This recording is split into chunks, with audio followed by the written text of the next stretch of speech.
இரண்டுக்கும் நடுவே ஓடுவது தலைவிதி என்னும் ஒரு நதிதான்.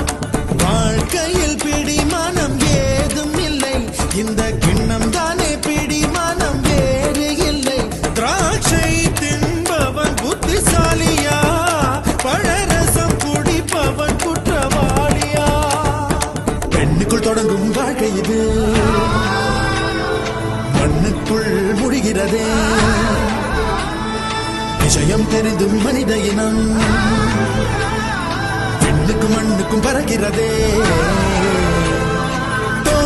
கருவில் இருந்தோம், கவலை இன்றி கண்மூடி கிடந்தோம். தரையில் விழுந்தோம், விழுந்தவுடன்